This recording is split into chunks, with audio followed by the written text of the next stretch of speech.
Hello, ഇന്ന് ഞാൻ വന്നിട്ടുള്ളത് ഞങ്ങൾ ഉണ്ടാക്കുന്ന പ്രോഡക്റ്റ് സെല്ല് ചെയ്യണൊരു രീതിയായിട്ടാണ് കേട്ടോ.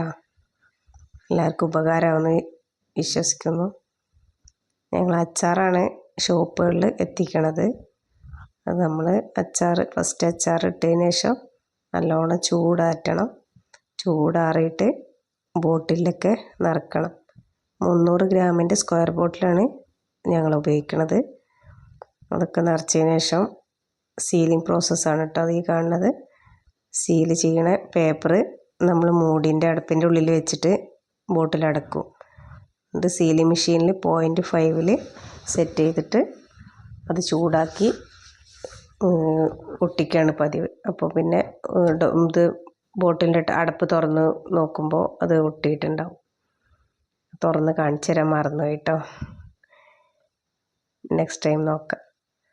അങ്ങനെ എല്ലാം സീൽ ചെയ്ത് വെച്ചതിന് ശേഷം സ്റ്റിക്കർ അടിക്കുന്ന പ്രോസസ്സാണ്. പിന്നെ സ്റ്റിക്കർ അടിക്കാൻ ബാച്ച് നമ്പർ, വെയിറ്റ്, ഡേറ്റ് അതൊക്കെ നമ്മളതിൽ സെറ്റ് ചെയ്തിട്ട് അത് പ്രിൻ്റ് ചെയ്ത് വെക്കും. പ്രിൻ്റ് ചെയ്തിട്ട് പിന്നെ ആദ്യം നമ്മൾ ഉപയോഗിച്ചിരുന്നത് ഒട്ടിപ്പുള്ള സ്റ്റിക്കേഴ്സ് ആയിരുന്നു.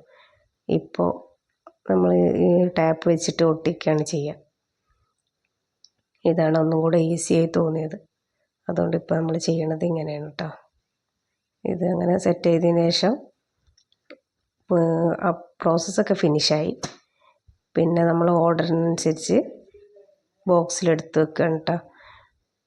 ഓർഡർ അവർ വിളിച്ച് പറഞ്ഞിട്ടുണ്ടാവും. അതിനനുസരിച്ച് നമ്മൾ ബോക്സിലെടുത്ത് വെച്ച് അത് സെയിൽ ചെയ്യാണ് ചെയ്യുക. നമ്മൾ തന്നെ കൊണ്ടുപോയി കൊടുക്കലാണ് സാധാരണ ചെയ്യാറ്. കുറച്ച് പേര് നമ്മുടെ അടുത്ത് നിന്ന് സാധനം എടുക്കും. ഷോപ്പുകൾക്കൊക്കെ അധികം നമ്മൾ എത്തിച്ചു കൊടുക്കാറ് തന്നെയാണ് പതിവ്. അവർ ഓർഡർ വിളിച്ച് പറയും, അതിനനുസരിച്ച് നമ്മൾ എത്തിച്ചു കൊടുക്കും. വീഡിയോ ഇഷ്ടമായെങ്കിൽ ലൈക്ക് ചെയ്യുക, ഷെയർ ചെയ്യുക, സബ്സ്ക്രൈബ് ചെയ്യുക.